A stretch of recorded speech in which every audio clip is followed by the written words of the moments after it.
హైదరాబాద్ లోని బోడుపల్ హరితానగర్ లో ఉంటున్న విజయశాంతి రెడ్డి తన కుటుంబంతో పాటు అంటే తన ఇద్దరు పిల్లలతో పాటు ఆత్మహత్య చేసుకున్న ఘటనకు సంబంధించి ఇప్పుడు సంచలనాలతో వెలుగులోకి వస్తున్నాయి.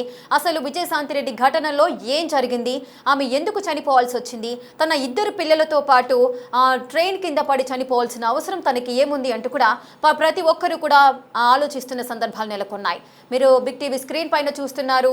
తల్లి తన ఇద్దరు పిల్లలతో పాటు రైల్వే స్టేషన్కి వెళ్ళడము, అక్కడ ఆమెకు ఏది విధంగా అయితే ఆ ఘటన ఎదురైందో దానికి సంబంధించి మరి పిల్లలిద్దరికీ చెప్పి ఏ విధంగా ఒప్పించింది. అంత చిన్న పిల్లలు కూడా కాదు వాళ్ళు, ఎందుకంటే ఏం జరుగుతుంది ఏం జరగబోతోంది అనేది ఆ పిల్లలిద్దరికీ కూడా స్పష్టంగా తెలుసు, స్పష్టంగా అర్థం చేసుకోగలరు, అంత నాలెడ్జ్ వాళ్ళకు ఉంది. కానీ అయినప్పటికీ కూడా ఆ ఇద్దరు పిల్లలు కూడా తల్లి ఏం చెప్పినా కూడా చనిపోవడానికి కూడా వారు సిద్ధపడ్డారు. అంటే తల్లి అసలు వాళ్ళిద్దరికీ ఏం చెప్పి ఒప్పించి ఉంటుంది. అదేవిధంగా అసలు విజయశాంతి రెడ్డి ఈ విధమైన ఘటనకు పాల్పడడానికి కారణాలు ఏంటి, అసలు ఏం జరిగి ఉంటుంది అంటూ కూడా చాలా మంది అయితే క్వశ్చన్స్ అయితే రేకెత్తిస్తున్నారు. అసలు పిల్లలిద్దరితో కలిసి ఆమె ఎందుకు చనిపోవాల్సి వచ్చింది, వారికి ఏం చెప్పి ఒప్పించింది, మరి చనిపోవడానికి ముందు రోజు కూడా భర్తతో ఆమె ఫోన్ కాల్లో మాట్లాడింది, మరి భర్తతో ఆమె ముందు రోజు ఏం మాట్లాడింది అనే దాని గురించి కూడా తెలియాల్సిన పరిస్థితి ఉంది. తమ మధ్య అంటే భార్యాభర్తలు ఇద్దరి మధ్య కూడా ఎటువంటి విభేదాలు లేవు, ఎటువంటి గొడవలు లేవు, అందరం చాలా బాగుండే వాళ్ళమంటూ కూడా విజయశాంతి రెడ్డి భర్త చెబుతున్న సందర్భాలు నెలకొన్నాయి. ఆఫీస్లో కూడా ఎటువంటి సమస్యలు లేవంటున్నారు. మరి డిప్రెషన్లోకి వెళ్లాల్సినంత కష్టాలు ఏమున్నాయి, అంత సడన్గా చనిపోవాలన్న నిర్ణయం ఎందుకు తీసుకుంది అంటూ కూడా చాలామంది ఆవేదనకు లోనవుతున్నారు. ఈ ఘటన జరిగి సుమారు 2-3 రోజులు కావస్తున్నప్పటికీ కూడా అసలు ఏం జరిగింది అన్న విషయం మాత్రం ఇంతవరకు కూడా బయటికి రావట్లేదు. పోలీసులు కూడా ఈ ఘటనకు సంబంధించిన దర్యాప్తునైతే కొనసాగిస్తున్నారు. అసలు ఈ మధ్యకాలంలో అంటే ఈ ఘటన జరిగిన తర్వాత ఎన్నో ఆరోపణలు, ఎన్నో ఈ విధంగానే చనిపోయింది, ఈ రీజన్తోనే తను చనిపోవాల్సి వచ్చింది అంటూ కూడా చాలామంది సోషల్ మీడియాలో పలు రకాలైన కామెంట్స్ పెడుతున్న సందర్భాలు నెలకొన్నాయి. అలాగే ఒక వార్త కూడా చక్కర్లు కొడుతోంది. తన పెంపుడు కుక్క చనిపోయిన కారణంగానే తను ఆత్మహత్యకు పాల్పడింది అంటూ కూడా మరికొంతమంది చెబుతున్న సందర్భాలు నెలకొన్నాయి. అసలు ఏం జరిగింది, నిజంగానే ఇంట్లో పెంచుకున్న కుక్క చనిపోవడం వల్లనే తను డిప్రెషన్లోకి వెళ్ళి మానసికంగా కుంగుబాటుకులోన ఈ విధమైన డెసిషన్ తీసుకుందా, మరి ఏం జరిగింది అనే కోణంలో బిగ్ టీవీ కూడా విజయశాంతి రెడ్డి కుటుంబ సభ్యులతో కూడా మాట్లాడింది. అదేవిధంగా వాళ్ళు కూడా మనకి క్లారిటీ ఇచ్చారు. అసలు ఏం జరిగింది, నిజమేనా ఈ వార్త అన్నదానికి కూడా వారు కూడా స్పందించారు. విజయశాంతి రెడ్డి మరిది గారు అని చెబుతున్నారు. సో తను కూడా బిగ్ టీవీతో మాట్లాడడం జరిగింది. ఈ విషయానికి సంబంధించి ఒక క్లారిటీ ఇచ్చారు. అసలు విజయశాంతి రెడ్డి కుటుంబ సభ్యులు ఈ ఘటనకు సంబంధించి, అలాగే చనిపోవడానికి సోషల్ మీడియాలో వస్తున్న కామెంట్స్ ఏ విధంగా ఉన్నాయి దానికి ఒక క్లారిటీ ఇచ్చారు. ఆయన ఏమన్నారో ఒకసారి విందా.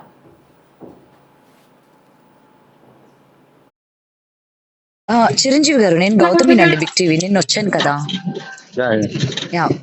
ఇఫ్ యూ డోంట్ మైండ్, ఒక చిన్న ఇన్ఫర్మేషన్ కావాలి. చెప్పండి. విజయరెడ్డి గారు డాగ్ ని పెంచుకునే వాళ్ళ?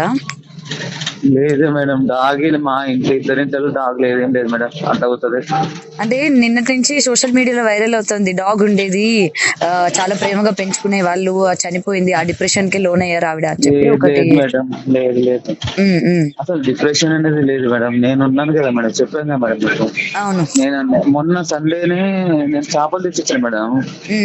అంటే డబ్బులు ఆమె ఆమె కొడుతుంది, ఆమె అట్లుంటదా మేడం. ఇప్పుడు మీరు ఉన్నారనుకోండి, ఎక్కడ బయటకు ఉంటే 2000 రూపీస్ కొడతా సామాన్ తీసుకురా అంటారు కదా. అవునవును, అట్లా అది రామ్నగర్ గుండెల్నే తీసుకుంటారు. ఎందుకంటే 5 కేజీస్ మీద చేపకు ముళ్ళు ఉండవు. ఓకే. సో నేను కూడా అనే తెచ్చుకుంటాను. అంతకన్నా ముందు సండే అడిగితే నాకు జ్వరం వచ్చింది, నేను వెళ్ళలేకపోయినా. పిల్లలకు ఫ్రై చేసుకొని తీసుకోబోతుంటది సండేస్ అవుతుంది. ఆ రోజు జ్వరం వచ్చేలేక నెక్స్ట్ రోజు నేనే అడిగిన చేపలు కావాలా, నేను వెళ్తున్నా అంటే సరే అని 3000 కొట్టింది. ఆ 3000 3300 అయినాయి. అంటే 100-200 ఎక్కువైతే కదా వాళ్ళకు కట్ చేసే వాళ్ళ కదా. అది 3300 ఆమెకు తీసుకున్నా. సపరేట్ గా నేను బొచ్చలు తీసుకున్నాను. తీసుకుని ఆమెకు వచ్చేసి వచ్చిన. అదే లాస్ట్ కాన్వర్సేషన్ మా మధ్యలో అయిపోయింది. ఓకే. అయితే ఇప్పుడు ఏదైతే వస్తుందో అది ఫాల్స్ అంటారు. అయితే డాగ్ పెంచుకోవడం అది అసలు మా ఇంట్లో కానీ చెల్లవండి కుక్కలు లేవండి. ఎందుకంటే మాకే టైం లేదు, కుక్క అనేది చేస్తామండి మనం, టైం లేదు కదా ఎవరికి. అట్లా డిప్రెషన్ అనే సమస్య లేదండి. అయితే 100% నేను మమ్మీ ఉంది, సొంత కన్న తల్లి ఉన్నాక ఎవరైనా డిప్రెషన్ లోన్ అవుతారు మీరు చెప్పండి. అత్త దగ్గర ఉంటే లోన్ అవుతారు అమ్మాయికి, ఎవరైనా సరే. తల్లి నీ దగ్గర ఉన్నాక నీ అన్ననే నీకు ఏదంటే అది తెచ్చిపెట్టాగా ఇంకెవరు ఉన్నారు? అదే కదా ఇప్పుడు మెయిన్ అందరికి అదే. ఇప్పుడు ఈ కొత్తది తెర మీదకి వచ్చేసరికి మేబీ ఇదేమైనా కారణం అయి ఉండొచ్చా అని చెప్పి మళ్ళీ దీని గురించి మాట్లాడుతున్నారు కదా. లేదు లేదండి. ఉమ్. సుజాత రెడ్డి మీకు ఐడియా ఉన్నారా? సుజాత రెడ్డి తెలుసు తెలుసు. ఆ, మా అక్కనే, ఆమె అంటే బాగా క్లోజ్ నాకు ఆమె. ఆహా. చెప్పండి మేడం. చిరంజీవి గారు, నేను గౌతమినండి, బిగ్ టీవీ. నిన్న వచ్చాను కదా. Yeah, yeah. If you don't mind, ఒక చిన్న ఇన్ఫర్మేషన్ కావాలి. చెప్పండి. విజయరెడ్డి గారు డాగ్ ని పెంచుకునే వాళ్ళ? లేదు మేడం, డాగ్ మా ఇంట్లో ఇద్దరింటలు డాగ్ లేదేం లేదు మేడం, అంత అవుతుంది. అంటే నిన్నటి నుంచి సోషల్ మీడియాలో వైరల్ అవుతుంది, డాగ్ ఉండేది, చాలా ప్రేమగా పెంచుకునే వాళ్ళు, చనిపోయింది, ఆ డిప్రెషన్ కి లోన్ అయ్యారు ఆవిడ అని చెప్పి లేదు ఒకటి. లేదు మేడం, లేదు లేదు. ఉమ్, ఉమ్. అసలు డిప్రెషన్ అనేది లేదు మేడం, నేను ఉన్నాను కదా మేడం, చెప్పాను కదా మేడం మీకు. అవును. నేను మొన్న సండేనే నేను చేపలు తెచ్చిచ్చాను మేడం. ఉమ్. అంటే డబ్బులు ఆమె ఆమె కొడుతుంది, ఆమె అట్లుంటదా మేడం. ఇప్పుడు మీరు ఉన్నారనుకోండి, ఆ, ఎక్కడ బయటకు ఉంటే 2000 రూపీస్ కొడతా సామాన్ తీసుకురా అంటారు కదా. అవునవును. అట్లా అది రామ్నగర్ గుండెల్నే తీసుకుంటారు, ఎందుకంటే 5 కేజీస్ మీదే చేపకు ముళ్ళు ఉండవు. ఓకే. సో నేను కూడా అనే తెచ్చుకుంటాను. ఆ. అంతకన్నా ముందు సండే అడిగితే అప్పుడు నాకు జ్వరం వచ్చింది, నేను ఉమ్. వెళ్ళలేకపోయినా. ఉమ్. పిల్లలకు ఫ్రై చేసుకొని తీసుకుపోతుంటది, ఉమ్. సండేస్ అవుతుంది. ఆ రోజు జ్వరం వచ్చేలేక నెక్స్ట్ రోజు నేనే అడిగిన చేపలు కావాలా, నేను వెళ్తున్నా అంటే సరే ఉమ్. అని 3000 కొట్టింది. ఆ 3300 అయినాయి. ఉమ్. అంటే 100-200 ఎక్కువైతే కదా వాళ్ళకు కట్ చేసే వాళ్ళకి కదా. అది 3300 ఆమెకు తీసుకున్నా. సపరేట్ గా నేను బొచ్చలు తీసుకున్నా, ఉమ్. తీసుకుని ఆమెకు ఇచ్చేసి వచ్చిన. ఆ. అదే లాస్ట్ కాన్వర్సేషన్ మా మధ్యలో అయిపోయింది. ఓకే. అయితే ఇప్పుడు ఏదైతే వస్తుందో అది ఫాల్స్ లేదు అంటారు, అయితే డాగ్ పెంచుకోవడం అది. లేదు, అసలు మా ఇంట్లో కానీ చెల్లవండి కుక్కలు లేవండి, ఎందుకంటే మాకే టైం లేదు కుక్క అనేది చేస్తామండి, మనం ఉమ్. టైం లేదు ఉమ్. కదా ఎవరికి. ఉమ్. అట్లా డిప్రెషన్ అనే సమస్య లేదండి, అయితే ఓకే. 100% అది. నేను మమ్మీ ఓకే. ఉంది, సొంత కన్న తల్లి ఉన్నాక ఎవరైనా డిప్రెషన్ లోన్ అవుతారు మీరు చెప్పండి. అదే కదా. అత్త దగ్గర ఉంటే లోన్ అవుతారు, ఉమ్. అమ్మాయికి ఎవరైనా సరే. నీ ఉమ్. తల్లి నీ దగ్గర ఉన్నాక నీ అన్ననే నీకు ఏదంటే అది తెచ్చిపెట్టాగా, ఇంకెవరు ఉన్నారు, అదే కదా, ఇంకేమైతుంది. ఇప్పుడు మెయిన్ అందరికి అదే. ఇప్పుడు ఈ కొత్తది తెర మీదకి వచ్చేసరికి మేబీ లేదు ఇదేమైనా కారణం అయి ఉండొచ్చా అని చెప్పి మళ్ళీ దీని గురించి మాట్లాడుతున్నారు కదా. లేదు లేదండి. ఉమ్. సుజాత రెడ్డి మీకు ఐడియా ఉన్నారా? సుజాత రెడ్డి తెలుసు తెలుసు. ఆ, మా అక్కనే, ఆమె అంటే బాగా క్లోజ్ నాకు ఆమె. ఆహా. ఇసుక విజయశాంతిరెడ్డి ఘటనలో కుటుంబ సభ్యులు కూడా చెబుతున్నారు, మా ఇంట్లో ఎటువంటి కుక్క లేదు, ఎందుకంటే మేము చాలా బిజీగా ఉంటాము, మా వదిన కానీ లేదంటే పిల్లలు కానీ కుటుంబ సభ్యులంతా చాలా బిజీగా ఉంటారు, అసలు ఆ డాగ్ని పెంచుకోవాల్సిన దాన్ని కేర్ చేసేంత టైం కూడా మాకు లేదు, అదంతా ఫాల్స్ అంటూ కూడా కుటుంబ సభ్యులు చెబుతున్న పరిస్థితులు నెలకొన్నాయి. అసలు ఏం జరిగింది, దీనికి సంబంధించిన పూర్తి వివరాలు మా ప్రతినిధి గౌతమి అందిస్తారు. గౌతమి, మీరు ఇందాక కుటుంబ సభ్యులు అంటే విజయశాంతిరెడ్డి మరిది గారితో మీరు మాట్లాడడం జరిగింది, సో తను ఏమంటున్నారు, నిజంగానే వాళ్ళ ఇంట్లో కుక్క లేదా, సో దానికి సంబంధించిన ఎటువంటి క్లారిటీని ఇచ్చారు? రైట్ రేఖ, అయితే ప్రెసెంట్ సోషల్ మీడియాలోని ముఖ్యంగా ఇటు విజయరెడ్డి చనిపోయిన తర్వాత ఊహాగానాలు చాలా ఎక్కువ శాతం ఇక్కడ సోషల్ మీడియాలో వస్తున్న పరిస్థితి కనిపిస్తుంది. ముఖ్యంగా ఈమె ఎందుకు చనిపోయింది ఏంటి అని చెప్పి చాలా మంది ఆరా తీస్తూ ఉంటే ఒక ఇష్యూ ఏంటంటే నిన్నటి నుండి బాగా వైరల్ అవుతుంది, మీకు డాగ్ ని పెంచుకుంటున్నారు అని చెప్పి.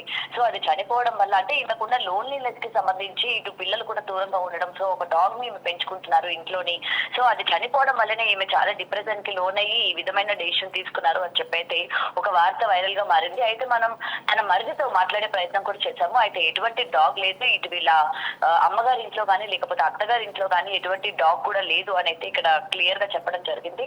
ముఖ్యంగా ఇలాంటి వార్త ఎందుకు స్ప్రెడ్ అవుతుంది అన్నది మాకు కూడా అర్థం కావట్లేదు. బట్ ఎటువంటి డిప్రెషన్ కి లోనయ్యే లేడీ కాదు ఆమె, చాలా Brave and very strong lady అని చెప్తున్నారు. అయితే ఇదే సంగతి తన భర్త కూడా చెప్పడం జరిగింది నేను మనతో ఎక్స్క్లూజివ్ గా మాట్లాడినప్పుడు.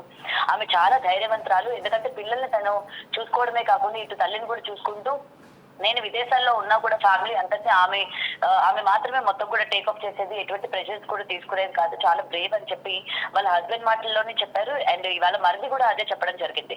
సో ఏదైతే డాగ్ ఉందని చెప్పి వస్తుందో అదంతా కూడా అవాస్తవం, దాన్ని ఎవరు కూడా నమ్మొద్దు, ఇలాంటి ఫేక్ న్యూస్ స్ప్రెడ్ చేయొద్దు.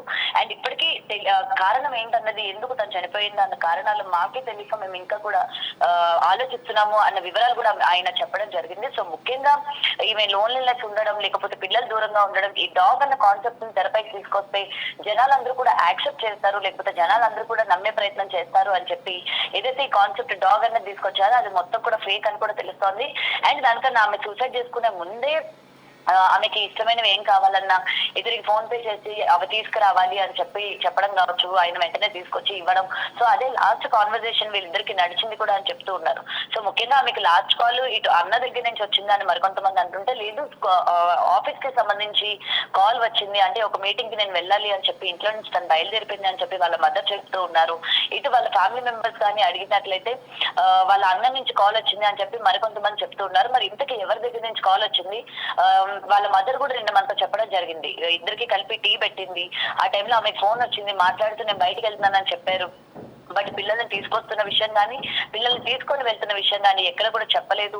ఎందుకంటే దానికన్నా ముందు రోజే పిల్లలిద్దరిని కూడా హాస్టల్ కి పంపించినట్టు కూడా ఇక్కడ హాస్టల్ యాజమాన్యం కూడా చెప్పారు. ముఖ్యంగా మనం ఆ యొక్క లెక్చరర్ తో కూడా మనం పొద్దున్న మాట్లాడేటప్పుడు ఆయన కూడా చెప్తున్నారు, ముందు రోజే కదమ్మా మీరు వచ్చి జాయిన్ చేశారు, మళ్ళీ వెంటనే తీసుకెళ్తున్నారు ఏంటి అని అంటే, లేదు ఫ్యామిలీ మెంబర్స్ లోనే ఒకరు చనిపోయారు అని చెప్పి తీసుకువెళ్తున్నాను అని అయితే చెప్పడం జరిగింది. మరి ఇక్కడ కూడా రెండు వాదనలు వినిపిస్తున్నాయి. ఈమెమో ఇక్కడ చనిపోయారు అని చెప్పి తీసుకెళ్ళింది అని అన్నారు, బట్ పిల్లలకేమో ఏదో ఫంక్షన్ ఉంది అని చెప్పి తీసుకెళ్ళడానికి వచ్చాను అని చెప్పి మరొక వాదన వినిపిస్తోంది. సో ఇక్కడ లెక్చరర్ ఏంటంటే ఇక్కడ ఒకటి కన్ఫర్మ్ చేశారు, సో ఎవరో చనిపోయారు అందుకే తీసుకెళ్లాల్సి వస్తుంది అర్జెంట్ గా అని చెప్పి ఆమె ఆ నైట్ టైం కార్ వేసుకొని ఇద్దరు హాస్టల్స్, అంటే పిల్లలు ఇద్దరివి కూడా ఇద్దరు ఒకే దగ్గర చదవట్లేదు, వేరు వేరు ప్రదేశాల్లో ఉన్నారు. ఒక నారాయణ ఒకరు, ఇంకొకరు వేరే చోట ఉన్నారు. సో ఇద్దరిని కూడా పికప్ చేసుకొని కార్ అన్నది అక్కడ పెట్టేసి మనకి ఇప్పటికే ఆ సీసీటీవీ ఫుటేజ్ అన్ని కూడా చూసాము. మరి వెళ్తున్నప్పుడు కూడా ఇక్కడ తన యొక్క పిల్లల బిహేవియర్ కానీ పిల్లల యొక్క మనస్తత్వం గురించి కూడా టీచర్స్ చెప్పడం జరిగింది. వాళ్ళు చాలా డేరింగ్ అండ్ డాషింగ్ పిల్లలు, ఎటువంటి సిచ్యువేషన్స్ ఉన్నా కూడా దాని నుంచి బయటకు వచ్చే పిల్లలు, అంటే ఈజీగా డిప్రెస్ అవ్వడం కానీ అలాంటివి ఏవి కూడా వాళ్ళకి రాదు. ఒకవేళ వాళ్ళ మదర్ అలాంటి మాటలు మాట్లాడినా దాని నుంచి వెంటనే మోటివేట్ చేసి బయటికి తీసుకొచ్చే అంత క్యాపబిలిటీ పిల్లలకి ఉంది అని చెప్పి కూడా ఇక్కడ టీచర్స్ కూడా మెన్షన్ చేస్తూ ఉన్నారు. మరి ఇంతకీ ఏం చెప్పి తీసుకెళ్లారు, లేకపోతే సూసైడ్ చేసుకుంటున్నా అన్న విషయాన్ని పిల్లలకి ఏమైనా చెప్పారా లేకపోతే చెప్పలేదా, స్పాట్ కి వెళ్ళిన తర్వాతనే పిల్లలకి కూడా ఏమైనా తెలిసిందా అనే దానిపై కూడా ఇప్పటికీ విచారణ జరుగుతుంది. మరి విచారణ జరుగుతున్న టైంలోనే ఇలాంటి ఫేక్ వార్తలు, ఇవాళ కుక్క చనిపోయిందని రేపొద్దున ఇంకేదో ఇలాంటివన్నీ కూడా తీసుకొచ్చి అటు ఫ్యామిలీ మెంబర్స్ ని బాధ పెట్టడం కావచ్చు, లేకపోతే ఇటు డిపార్ట్మెంట్ కూడా పక్కదో పట్టించేటట్టు ఇలాంటివన్నీ కూడా తెరపైకి తీసుకొని రావద్దు అని చెప్పి పోలీసులు కూడా హెచ్చరిస్తున్న పరిస్థితి కనిపిస్తుంది. Rekha, right, thank you Gautami, thanks for the details. Right, చూస్తున్నారు కదా, అటు మా ప్రతినిధి గౌతమి కూడా కుటుంబ సభ్యులతో మాట్లాడడం జరిగింది. అటువంటి అంటే కుక్కను పెంచుకుంటున్నాము ఇంట్లో, కుక్క వల్లనే ఆ అమ్మాయి చనిపోయింది అంటూ కూడా సోషల్ మీడియాలో కొన్ని వార్తలు అయితే చక్కర్లు కొడుతున్నాయి. కుక్క చనిపోవడం వల్లనే తను డిప్రెషన్లోకి వెళ్ళి ఈ విధంగా చేయాల్సి వచ్చింది అంటూ కూడా ఎన్నో ట్రోల్స్ కానీ లేదంటే ఈ విధంగా కొన్ని వార్తలు అయితే చక్కర్లు కొడుతున్న సందర్భంలో కుటుంబ సభ్యులు కూడా క్లారిటీని ఇచ్చారు. అసలు మేము ఎటువంటి కుక్కను కూడా ఇంట్లో పెంచుకోవట్లేదు, మేమంతా కూడా చాలా బిజీగా ఉంటారు కాబట్టి కుక్కను పెంచుకోవాల్సిన టైం కూడా మాకు లేదు. అదేవిధంగా ఆమె డిప్రెషన్లోకి వెళ్లాల్సిన అవసరం కూడా లేదు, ఎందుకంటే తను మంచి ఫినాన్షియల్గా చాలా స్టేబుల్గా ఉంటుంది, మెంటల్గా చాలా స్టేబుల్గా ఉంటుంది, చాలా ధైర్యవంతురాలు అంటూ కూడా తన భర్త కితాబునిస్తున్నారు. అలాగే వాళ్ళ కుటుంబ సభ్యులు కూడా చెబుతున్న పరిస్థితులు నెలకొన్నాయి. అంటే భర్త దగ్గర లేకపోయినా తను విదేశాల్లో ఉన్నా కూడా ఫ్యామిలీ మొత్తాన్ని కూడా తను బ్యాలెన్స్ చేస్తూ ఓడుస్తుండేది. ఎటువంటి డిప్రెషన్స్ కానీ ఏవి కూడా లేవు. పిల్లలు కూడా చాలా బ్రేవ్గా ఉంటారు. సో ఏ ఇన్సిడెంట్ జరిగినా ఎటువంటి సిచ్యుయేషన్ వచ్చినా కూడా పిల్లలిద్దరు కూడా చాలా ధైర్యంగా ఎదురు తిరిగి మాట్లాడే పరిస్థితిలో ఉంటారు. చాలా డేర్ పర్సన్స్ వాళ్ళిద్దరు కూడా అంటూ కూడా పిల్లలకు సంబంధించిన లెక్చరర్స్ కూడా చెబుతున్న పరిస్థితులు నెలకొన్నాయి. సో మరి ఏం జరిగింది అనే కోణంలో పోలీసులు దర్యాప్తు చేస్తున్నారు. సాధారణంగా ఇటువంటి ఘటనలు జరిగినప్పుడు రీజన్ ఇది అని కంపల్సరీగా త్వరగానే తెలిసే పరిస్థితులు నెలకొంటాయి. కానీ ఘటన జరిగిన తర్వాత నుంచి ఇంతవరకు కూడా అసలు ఏం జరిగింది అంటే ఫినాన్షియల్గా ఎటువంటి ప్రాబ్లమ్స్ లేవు, కుటుంబంలో ఎటువంటి ప్రాబ్లమ్స్ లేవు, బయట ఎటువంటి ప్రాబ్లమ్స్ లేవు అంటూ కూడా చాలా మంది చెబుతున్నారు. అయినప్పటికీ కూడా మరి ఇద్దరు పిల్లలతో పాటు తను ఈ విధంగా ఎందుకు చేయాల్సి వచ్చింది అంటూ కూడా అందరూ బాగా ఆలోచిస్తున్న పరిస్థితులు నెలకొన్నాయి. మరి పోలీసులు ఈ ఘటనకు సంబంధించిన దర్యాప్తులో ఎటువంటి కీలకమైన విషయాలు బయటికి తీస్తారు అనేది కూడా వేచి చూడాలి.